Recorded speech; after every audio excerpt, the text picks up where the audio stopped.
When I came to Nairobi, I found myself in the streets of Nairobi. How I reached Nairobi is another story. But I came to Nairobi. I found myself in the streets of Nairobi. I ended up in a place called South B.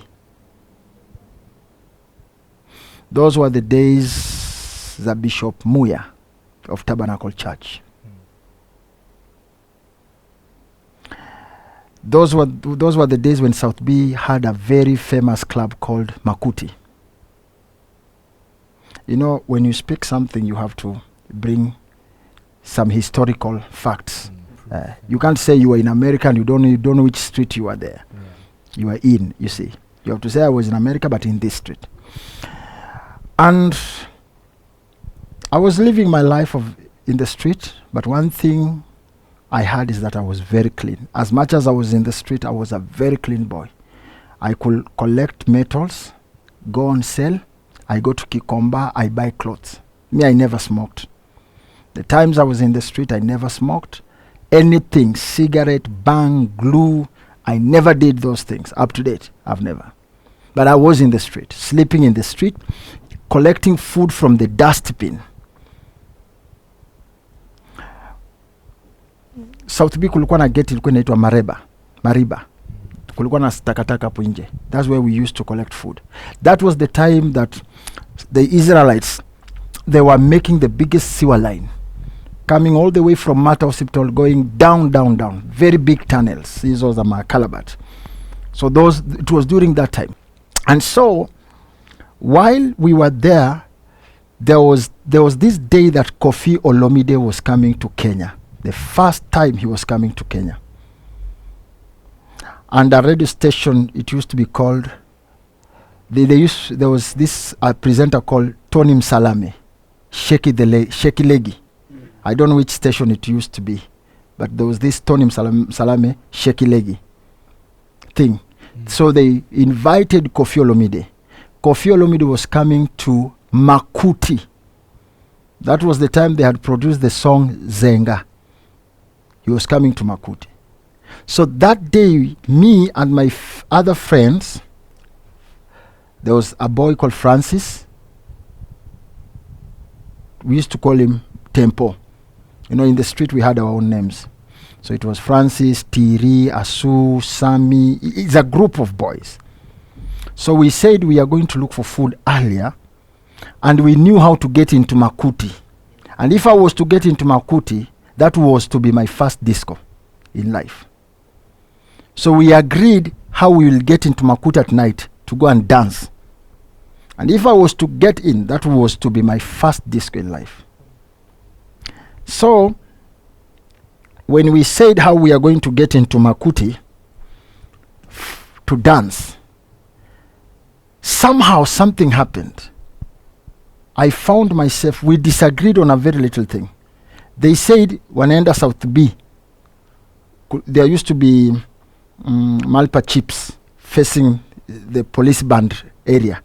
And me and Francis, we said we are going to look for food kwa takataka at the other side.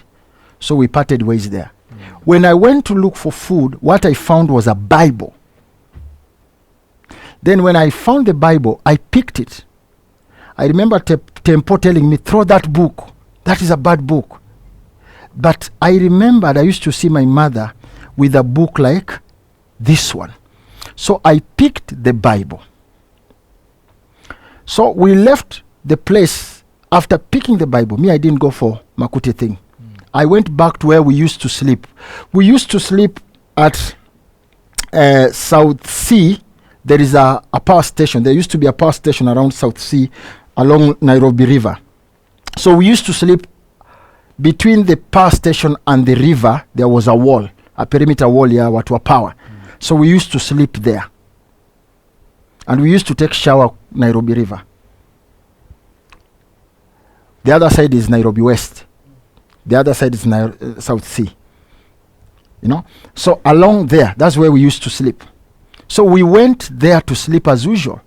But others didn't come. Like Sami didn't come back and others. But me, Tiri, Tempo,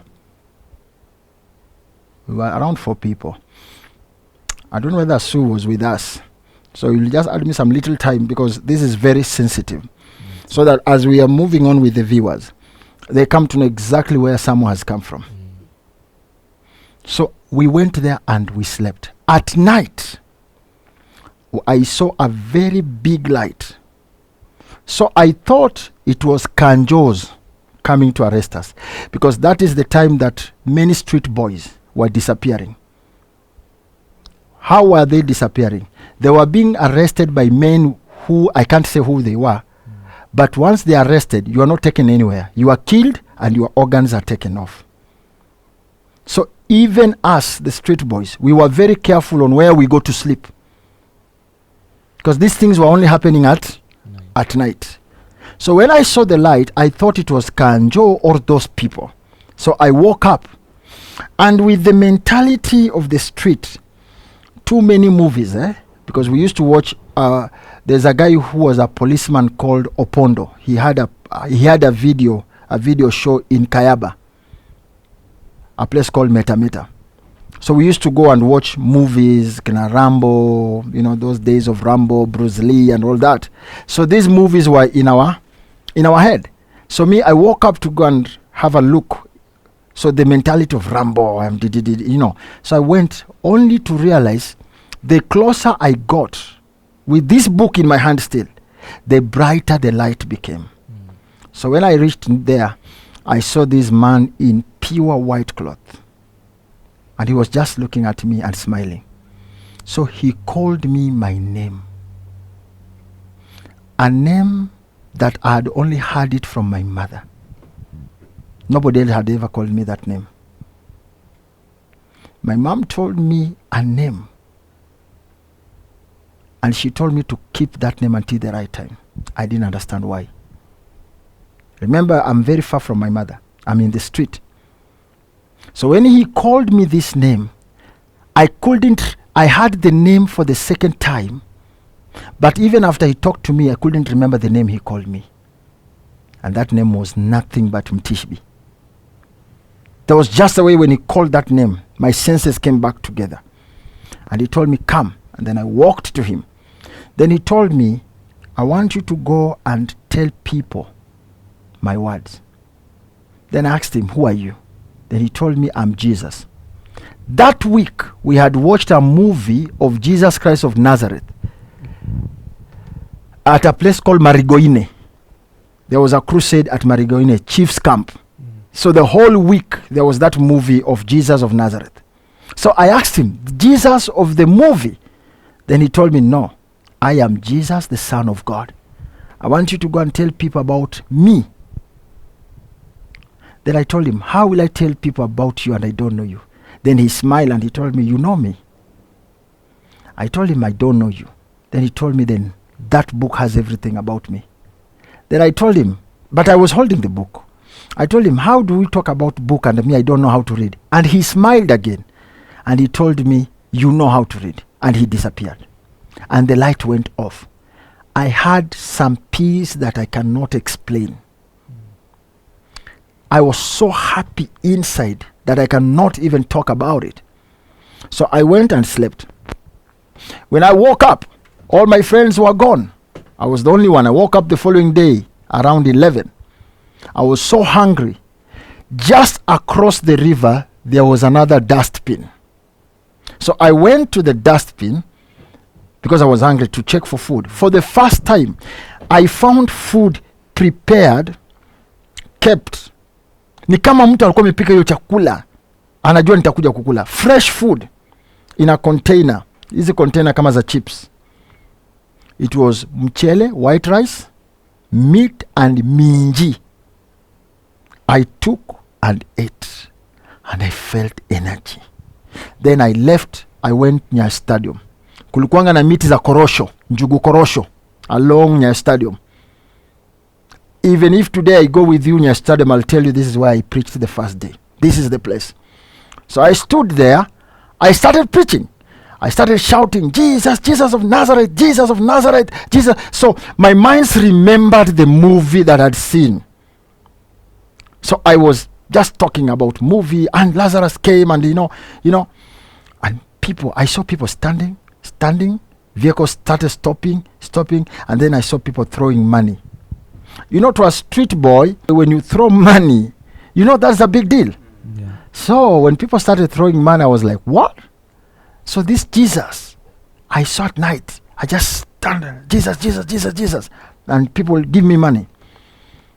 That day, I went up on a stadium, nikakula chips na kuku for the first time. Nilikuwa nakulanga kuku zenye watu wameangusha chini. That is how I started preaching. That is how I started preaching. So it went on, it went on, it went on, it went on, it went on. So my calling began, that's how it started. Yeah. Yes. Even after he called me that name, I forgot the name. I lived a life of struggling to remember the name. I couldn't remember the name. But from the street there, I never went back. So one day when I went to preach at Bama, Bama, you know, people stood. Now I had gotten used to starting to speak, and people will stand, and you know, after that, people will throw money in, and I pick money. You know, I'm still a child. I don't understand all these things. So one day when I was there, a mzungu came. Right now where I was preaching is where they have done the footbridge. When you go to Bama, there is a place they have done the footbridge. That is where magari za lunga zilikuwa zinasimama hapo mbele. That's where I used to preach. There used to be people ambao walikuwa wanauza kuku. It was an area for chickens. That's where I used to go and I preach. So this day there is a mzungu, a white man, who came and stood just there. He had this white vehicle. So when he stood there, I was so happy to see a mzungu, a white man, standing. So I preached, and now people are asking me questions, and I answer. And when I answer, people laugh and they throw money. People laugh and they throw money. So after I was done, the mzungu man came to me.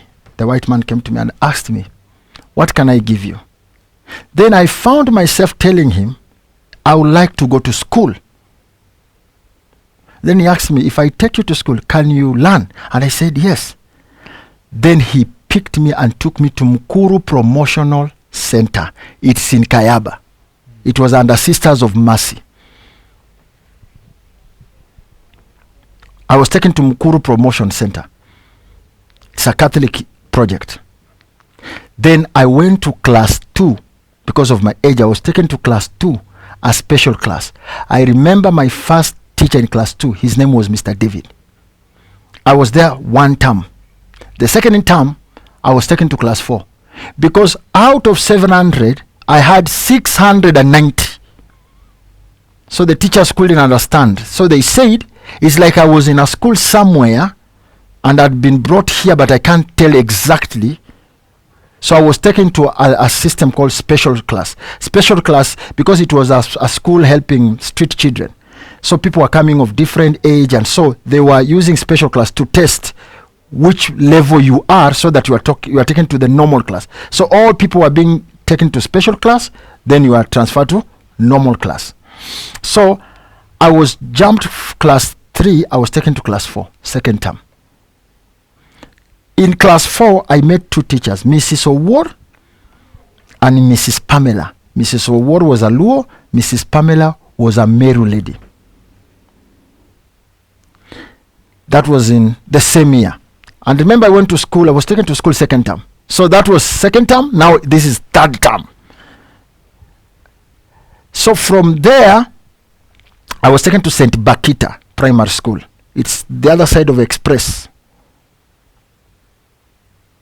If you go to St. Bakita Primary School, check the first head boy, you will find my name, Lucas Samo.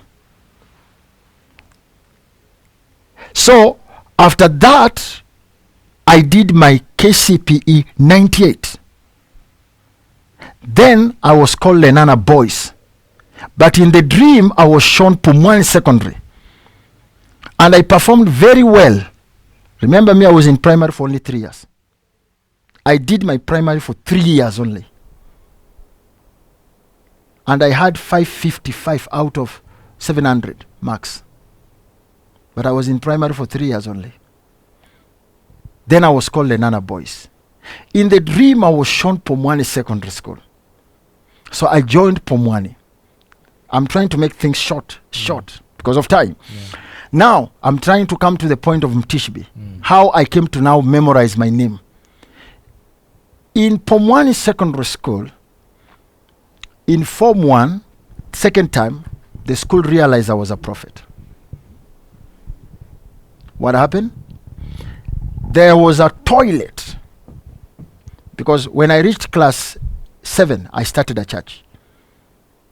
So in school, I'm a student. Back in the slum, I'm a pastor with a church.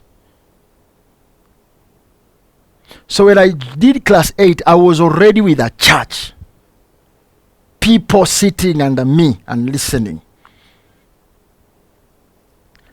When I joined secondary, I had a church. That's why I didn't want to go to a boarding school. So, because Lenana, they called me. And I had a donor from Denmark. Was it Denmark? From Canada. Who was to pay for everything of mine. So after seeing the dream, I fought hard not to go to a boarding school because I'd been shown a school and I had a church. I didn't want to leave the church. So that is a very early age that a grown-up cannot sit and listen to someone who doesn't have something from God. Now, in Form 1, the school realized I was a prophet. What happened? There was this day that thugs had planned to come and kill our deputy teacher, head teacher. I saved him, which is a story for another day. But what happened to school that made now for people to know me very well, there was this one toilet I used to pray into. When I was in secondary, my prayer place was that a toilet. So there was this toilet I'd taken like my prayer place. And this toilet, nobody used to go there. It was ever clean, but no student could go there. So one day when I went to pray there in the morning, I found some ashes of cigarette. And that thing really burned me. So I came to the CU chairman. His name was Joshua.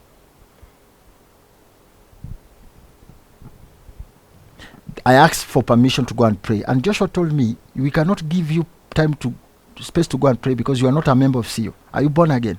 And I told him yes. Which was true. I was not a member of CU. But I was in school. Pomwani. Then I went to talk to a guy called Ndongo. I asked Ndongo, I want to pray. Then he told me, are you born again? Then I said, yes. Then he told me, fine, you come and pray. So he went and told Joshua, let that boy in Form 1. I was in Form 1K. Let him go and pray. So when I went there, remember, I am too clever. But that does not mean I will surpass the system of nature. So you ask me a question, I'll give you the answer, but I can't express myself well in English. So I had a problem of English, So when I went to pray, in the slum, people don't talk English. People talk Sheng and Kiswahili. So now in school, I'm forced to talk English, to speak English, to pray in English.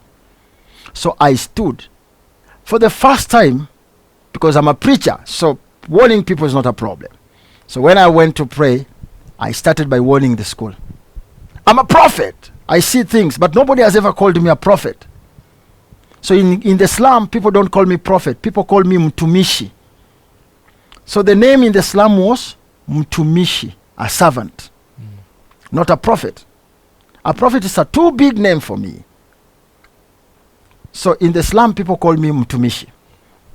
So I stood and I started speaking, and I spoke in Kiswahili. And my Kiswahili was very fluent because my mom is a Tanzanian. So sijakuwa na tatizo la Kiswahili kabisa tangu utotoni.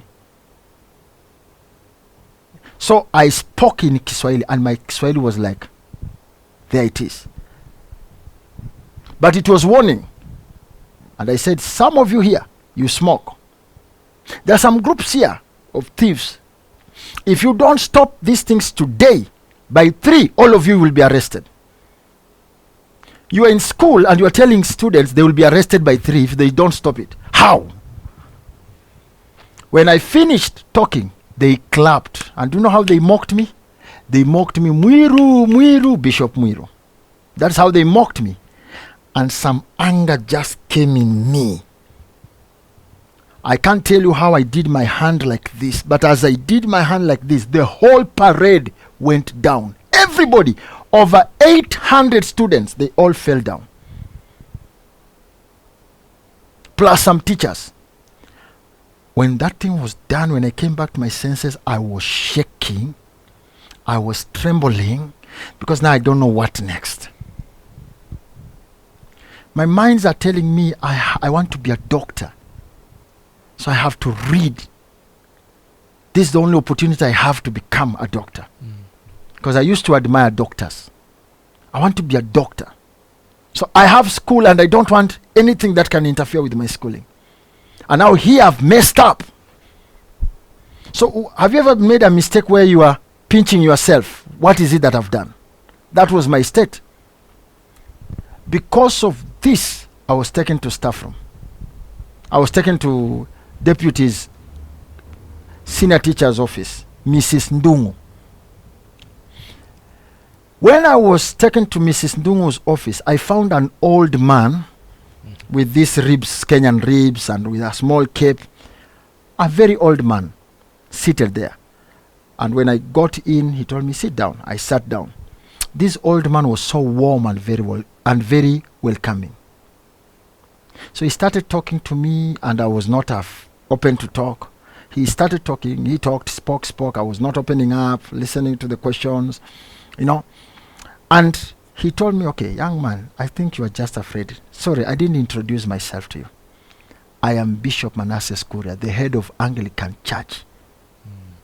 To me, meeting such a person, it was a great... And I was so excited that I can sit with an Anglican bishop, the head of all Anglican churches. To me, that was a great honor. Now I opened up to him. So he started asking me questions and I answer. He asked me question and I answer. They even took my files. They went through in primary. They found in my primary certificate, living certificate, they had written, I'm a priest. That's what the head teacher, she was called Mrs. Somebody care there. I'll remember her name. She had written on my living certificate that I was a priest. So Manasseh asked me, I can see even your record says you are a priest. Where did you become a priest? Then I told him I have a church. And he was shocked. A church where? I told him in the slum. Then he asked me, how did you start a church? Then I told him, ask me any question. If I can't answer it, ask me any question. And he was like, question? I told him, yes, ask me any question you think, which is biblical, you think I can't answer. When Bishop Manasseh asked me a question, he only asked me one thing. I want to ask you a question. When I die, do you think I should be buried? And I told him, no, you should not be buried. You should be put in fire and be burned. And he was shocked. Then I told him, you have a small book, a red cover. You have written it on page 11 from behind. He called and he realized it was page 11 from behind. That is when he left me in the office of senior teacher, Mrs. Dungu, went to the office of deputy teacher, Mr. Francis Tiba Kanywa, and told him, you people don't know this boy. This boy is a prophet. So now, that is how I said the first person to call me prophet was Manasseh Kuria. Yeah. Now let me come to my memory of Mtishiby. Yeah. In Form 2, now they know I'm a prophet. So the students were planning to strike the prefect. So how was I living? I was living the life of Elisha. I get information, I tell the administration. Actually, if truth was to be spoken, I'm among the people who control Pumwani to be what it is. So I went and told the deputy, you know what, prefects are planning to strike. Then he asked me, what should we do? Then I told him, why don't we change all the monitors to become prefects? And we select a new team of monitors. And that is exactly what we did. So we changed all the monitors to prefect. All the prefects were And I was mandated to select new monitors for the entire school.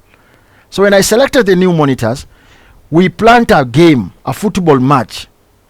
New prefect versus monitors. When we went to play football, I told them, because I was in charge of the DH, I told the new monitors, if we score, if we win, tomorrow kila mtu atakula nyama, nitaongeza kila mtu nyama vipande mbili. So because of the football, actually the monitors, the prefects, and a young man, a guy called Titus, who was now the head boy, the new head boy, they defeated us. But I took myself to play football. I want to go quickly. So as I went to play the football, when I was about to score, an angel appeared and stood next to me with a sword. I was about to score. Instead of hitting the ball, do you know what left my foot? The sole of the boot. I remained with the upper part. The sole went and the ball remained standing. And the sole had been cut as if someone has cut it with a razor blade. So we lost the game.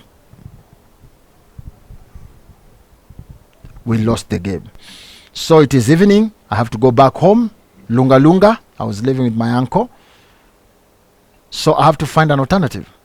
The alternative, I had to tie the sole with sellotape.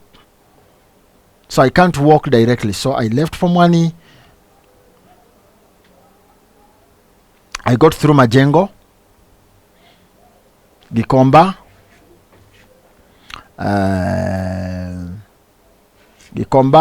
Ninibama, Kaloleni, Makongeni. The other side of Makongeni, it is Makadara, Mbotela. So when I reached Mbotela, something controlled me and took me into a workshop. When I got into that workshop, I found somebody making some run. Then his name was Mr. Mbwanga. I asked him, "How are you, sir?" And he said, "I'm okay. How can I help you?" You remember, I'm in school uniform. Then I told him, "I'm looking for someone by the name Agaro." And he said, "What has he done?" And I told him, "It's not what he has done. God has sent me to him." And the man stood and looked at me. Little did I knew that this man was an overseer of ADC Church, African Divine Church. So he told me, "God has sent you." How? Then I told him, "Agaro is mad." And he told me, "Yes, he has been mad for the last 40 years. He has been mad for the last." Then I told him, "Yes, but he's not mad. Somebody did it." And he told me, "Young man, I don't understand you. Agaro is my brother. He has been mad for the last 40 years. And he ran mad while in school, Makerere University. Just came back home mad, and he has been mad for 40 years. I told him, I come from Lunga, a place called this. Tomorrow bring me your brother. He will go back to normal." Then he told me, this 1 week something told me to fast for my brother. And I've been fasting for him. And I didn't understand why. I will bring him tomorrow. I told him, bring him tomorrow Sanane. He was brought Sanane. I had a fellowship in Lunga. So Sanane, I went to fellowship. I found people there. We started singing. All of a sudden, these people came in. I started removing demons in this man at 5. I finished at 3 in the morning. 1,740 demons. 1,740 demons. The man was sleeping on the air. Kwa hewa, si chini. Unatoa mapepo na mtu amelala kwa hewa hivi. Ushaiona mtu analala kwa hewa? The demons told me, no, sisi hatukuwa watu wa kutolewa. What kind of a person are you? How did you manage to control us until we reached here? That is the day the demons called me again And they told me, we know who you are. Wewe ni Mtishiby. There and there, I told Philip Muhangani. There was a man called Philip Muhangani. Kamambia, write for me that name. Write for me that name. Because it's a name that I had lived trying to remember. And it had gone. So he wrote down the name for me. So when we were done, I went to check the name in the Bible, if it was in the Bible. Those days there was no apps. So you can imagine going checking for a name in the Bible. It took me 3 days to get that name. There was no app. So which means I read the entire Bible, because something was telling me this name is in the Bible. It's in the Bible. I searched until I found Elijah the Tishbite. When I found the name Elijah the Tishbite, a voice appeared to my ears. That was my first time now to start hearing the voice. That's why our ministry is called the voice of the potter's messenger. But I will explain again how that voice name came. Yes. I didn't just sit down and think of a name. No. My first fellowship ilikuwa inaitwa Upendo. Full stop. Ushirika wa Upendo. Full stop. That was the name of my church. The voice appeared into my ears. The voice was exactly of my father in the village. And I asked, my father is in this house. And the voice told me, now you know who you are. Only like that. Sasa wajijua. Hivyo tu. Sasa wajijua. Hivyo. And the joy I had, because I found that name, finally. I found that name. I was so happy. Now in the dream, the same night, after getting the name, I'm told, go to Maragoli. You have not finished the work for Agalo. Agalo is now no more. The man is clean. Everybody in Botella wanted to see this schoolboy.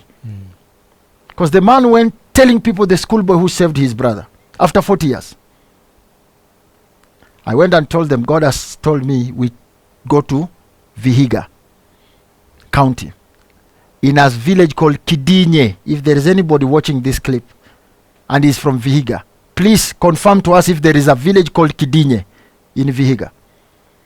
The family was willing, was cooperative. They told me, Prophet Lucas, walikuwa wanaita Mtumishi. Mtumishi, when do you want us to go? I told them, when you people are ready. Me, I'm ready. It took 1 week. They told me they are ready. That was my first time to pass through Eldoret. We slept in a place called Langas in Eldoret. Then from there we reached in the village. They told me we are going to their home. I told them no. We are going to Kidinye. When we reached Kidinye, I told them I want to go to a place, a home of a woman called Nora. The villagers, when they heard Nora, they said nobody goes at Nora's place. She was a renowned known witch who could allow the rains to fall when she wants, and she stops the rain when she wants. Some of us, we don't make noise because of the reason. Maybe we know. So I went to Nora's place. We were just shown a home. One home at the center of tea plantation. One house. Only one house. Nora was a woman, when she tells you you will die, that's it. Nobody was attacking Nora. Nobody could even face Nora. I went, me, Nicholas Bwanga, Sarah Asenega, Boniface Magada. It was a team of Philip Muhangani and the wife Mary. It was a team of people. Harrison. The names can still come when we went there. As I finish about the name of Mtishiby now. Yeah. Now, when we reached there in that place, that woman came out. That woman had spots as if kuna mtu alikuwa anampaka huku black, huku white, spot, and you look like a snake. She came out of the house and she laughed so loudly. She laughed and she said, nyinyi ndio watu mmetoka Nairobi? Nyinyi kuna kitu mtanifanya kweli? Nyinyi hamjui Nora ni kusema nini. Kwanza wewe Mtishiby, wewe umeharibu vitu zangu. And I was shocked. This woman knows my name. She's calling me Mtishiby. How did she knew my name? And here she's saying I've destroyed her things. And you know what she told me? If you leave this place when you are alive, I'm not Nora. And because we had been told when we were asking for her home, what she does, when she points you, she had a chopped off finger. When she points you with that, kumbukutu, this part was chopped off. It was chopped off, and then there was another nail. Yani, ushaona mtu kidole imekatika alafu kuna kuche ndimemea hapo. That's how she was. So it was when she points you with that finger, your case is done. I just felt some power in me, and I just lifted my hands up, and I found myself praying. I didn't pray 5 words. There were just 2 words. And I remember the words I said. I've been given power and authority in the book of Luke. I shall step on snakes and scorpions. A stone which was 5 meters away in front of us twisted itself. Ni kama kitu ilikuwa inafungua huko chini inazunguka hivi. My friend, there were 3 snakes ambazo zilitoka hapo. 3 snakes. Everybody was falling. Kila mtu, hata the people I went with, they were speaking tongues. Tongues zilipotea. Kila mtu alikuwa anaanguka kwa majani na and all the 3 snakes were coming to me. I'd never encountered myself with snakes in my life. Here I've encountered myself with snakes. Do you know what happened? My fear of trembling came again. I don't know where I got the power of speaking in tongues. But what I remember, the snakes, they lied down straight and they all died. Nora cried. Immediately it started raining. People said it had taken 6 months without rains. I became a story in Maragoli. If there is anyone listening who comes from Maragoli, can talk of the story of Nora and a small boy. That was my 2nd time to be called Mtishiby. My 3rd time to be called Mtishiby, it was Miraculous, Kawangware. My fight with Miraculous Kawangware. When God sent me. Mary was the first person to shave my beards. My first beards, ndevu zangu za kwanza rudogo, Mary akatandalinyoa. Kawangware. Tena nakumbuka ilikuwa tarehe 20 mwezi wa 8. Wakati Mungu alinituma huko. The year 2000. The year, not 2000. The year 2000. 2000 flat. The year 2000. Mary akatandalinyoa ndevu zangu za kwanza. That is another story. Mary tortured me for 9 good hours.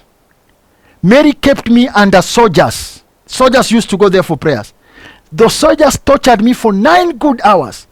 Wameniambia niketi na ninyoroshe miguu hivi. Mary told people, there is a boy who has come here. That's the time she had disagreed with her husband. There is a boy who has come here. The boy has been sent by my former husband, that devil, to come and kill me. That boy is seated there. And yet I was seated there. Bring that boy here. I was picked.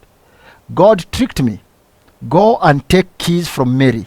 I thought I was just going to sit and Mary will come and tell me, Lucas, you are the one who has been sent. Take the keys. Probably God knew if he tell me exactly what I was going to face, I will not go. My brother, I was tortured under Mary Akatha for 9 good years. For 9 good hours. 9 good hours. People were picking stones. What will my people in church do if I was to shout and say, this person has been sent to kill me? Do you think my people can spare that person? No. So did you expect people to spare me? People are picking stones. They throw the stone, it comes. When it reaches me, it turns. Like there was a shield put around me. Finally, when it reached at 4:30, I stood up and I said, no, these people will not continue doing this to me. I stood on my feet. Those soldiers told me, sit down or we will kill you here. Mary Akatha came to me and she stood. Her waist touched my waist. Her chest touched my chest. In my ears, she told me, I have 8 letters from the government. I'm going with you to Nakuru and I will do you what I want and there's nowhere you will take me. That's when I realized, so this is battle. That's when I realized here, hakuna kujifanya cabbage hapa. I just stood. I remember I was in a red kanzu. Those days I was putting on kanzus. I had a total of 170 kanzus. They are still there. If I call home, they can take photos and they send here for approval. And that, how old do you think I am? That time that is me. This is my church. That is me. Wow.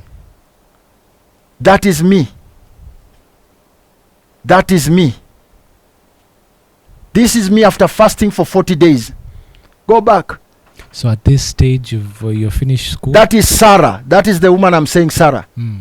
That is me. That is me. So I came from somewhere, and I will explain all these things. Yeah. So Mary really tortured me. And when I stood up, I said enough is enough. When I lifted my hands up, the first thing that got on fire, it was her new car. Ikalipuka tii. Watu wa magazeti, the news guys, they were taking photo and it doesn't capture anything. That's when I told Mary, I have only 5 minutes left. And I remember my words to Mary. In Kiswahili, nilimwambia Mary, hawa watu watanipiga niende mochari. Kwa sababu wamenipiga na kuniua. Lakini wewe nakupeleka mochari in the next 10 minutes. Give me what I've come for. And I stepped back. When I stepped back, Mary shouted. After doing all those crazy things, kuninyoa ndevu na kukata kifunguo hapa moja, and I was just quiet watching. She cried and she said, no, don't do what you want to do. I will give you what you have come for. I know you have come for the keys. Some Masai guys were, I don't know where they came from with sheep. Masai guys. Wakaletea Mary kondo 10 for free. And they were not members of the church. Na hizi kondo zote zilikuwa na watoto. Mary got into the sheep na akaanza kukamua maziwa mpaka ikajaa hiyo bowl. Ilipojaa akakuja akasema mbele yangu, akaniambia, I know you have come for the key. Take it. Na akanimwagia hiyo maziwa yote kwa uso yote na manguo. Still, things are happening and I'm not understanding. Then Mary gave out 3 policemen. Akawambia, pelekenu kijana mpaka kwa gari. Na kitu yote kimguza, nitadili na nyinyi. Is it not the same person who was torturing me? It is. Why is she now giving security orders to make sure that? Do you know those people brought me up to KBS town? Mary gave me a black t-shirt. When I reached Mudhurwa, I removed that black sheet because those people gave me 500. I removed that black t-shirt nikatupa, nikanunua t-shirt hapo Mudhurwa, and I was going to Nini. That was the 3rd time I was called Mtishiby by Mary. I'd never told her my name. She didn't even give me a time to greet the crowd and tell the crowd, pray. When I went to Mary's place, I knew Mary will treat me with honor. But there was no honor. I didn't tell Mary my names are who. She knew even my name.